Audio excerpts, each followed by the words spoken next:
Same Nagraj मंदिर same Mukhem गांव से 7 किलोमीटर प्रकटा सेम में स्थित है, जिसे शतरंजू के नाम से भी जाना जाता है। महाभारत काव्य में रमणीक द्वीप उत्तर द्वारिका। मान्यता के अनुसार जब महाभारत युद्ध की समाप्ति के पश्चात भगवान श्री कृष्ण द्वारिकाधीश स्वयं यहाँ रमणीक द्वीप पर एक ब्राह्मण के भेष में आए थे, तब यहाँ पर भगवान के अनन्य भक्त गंगूर अमोला एवं उनकी पत्नी मैनावती, जो कि निसंतान थी और भगवान श्री कृष्ण की अनन्य भक्ति में लीन रहती थी, तब भगवान गंगूर अमोला के साथ लीला रचने का स्वांग रचा। गंगूर अमोला 52 पट्टी उपली रमोली के राजा थे। ब्राह्मण भेष धारण कर तब भगवान श्री कृष्ण ने गंगूर अमोला से 9 हाथ 9 भीत जमीन दान करने को कहा, परंतु मतिहरण होने से गंगूर अमोला भगवान श्री कृष्ण को पहचानने में भूल हो गई, या भूल कर गए, या कृपाकांक्षी हुए, और गंगूर अमोला ने 9 हाथ 9 भीत जमीन दान करने को इनकार कर दिया था। तभी से गंगूर अमोला के राजपाट में या राजस्व में हर तरह की हानि होने लगी। गंगूर अमोला की गाय भैंस भेड़ बकरियां होने लगी, और उपजाऊ फसली जमीन बंजर हो गई, और जगह जगह हर तरह लीला कर बाग बांज और नागों का बसेरा दिखने लगा, और गंगूर अमोला यह सब देखकर अति चिंतित होने लगे। तब मैनावती को भगवान श्री कृष्ण ने स्वप्न में आकर दर्शन दिए।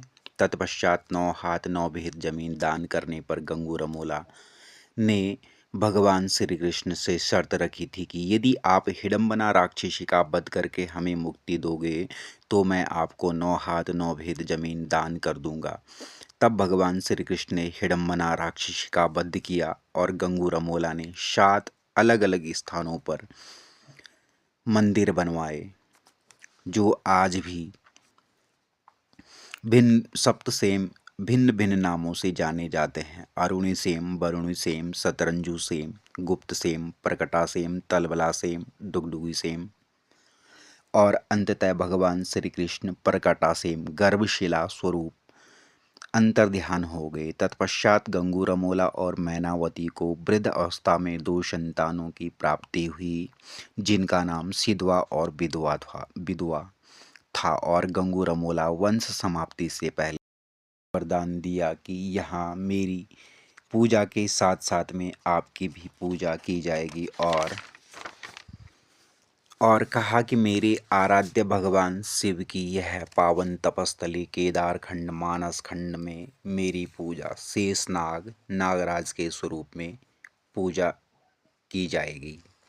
यह मंदिर उत्तराखंड के टिहरी जनपद उपली रमोली प्रतापनगर ब्लॉक के सेम मुखेम गांव से 7 किलोमीटर दूरी पर स्थित है।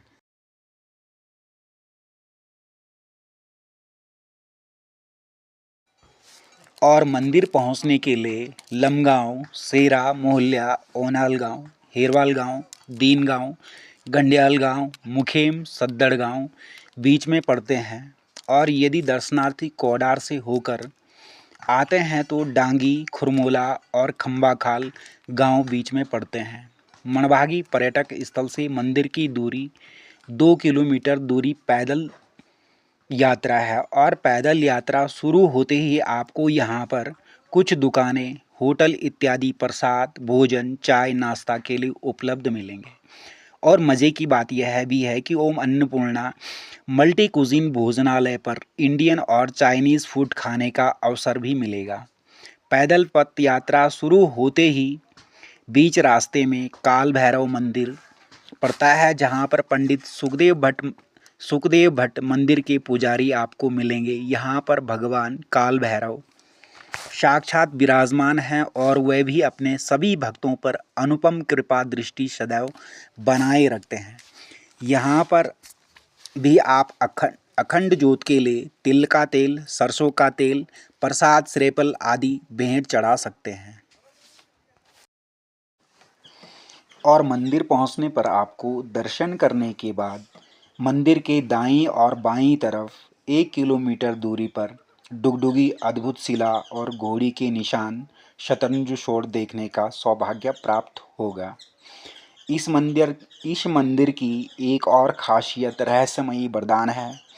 यदि किसी की जन्म कुंडली पर काल सर्प योग हो तो वह यहाँ विधिवत पूजा पाठ कराकर नाग नागिन जल में विसर्जन कर कर काल सर्प योग से छुटकारा या मुक्ति प्रदान करते हैं। और यदि कोई कुष्ठ रोगी कुष्ठ रोग से पीड़ित हो तो वह विधिवत ब्राह्मण से पूजा पाठ कराकर तलबला से प्राचीन जल स्रोत से प्रातः स्नान करने पर कुष्ठ रोग नामक बीमारी से छुटकारा पा लेते हैं।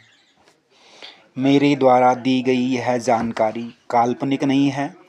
यदि आप श्रद्धापूर्वक सच्चे भाव से भगवान नागराज को मानते हैं तो स्वयं भगवान श्री कृष्ण स्वरूप नागराज आपकी सारी मनोकामनाएं पूर्ण करते हैं। जय श्री शेम नागराजा। वीडियो अच्छी लगे तो आप चैनल को अवश्य सब्सक्राइब करें। धन्यवाद।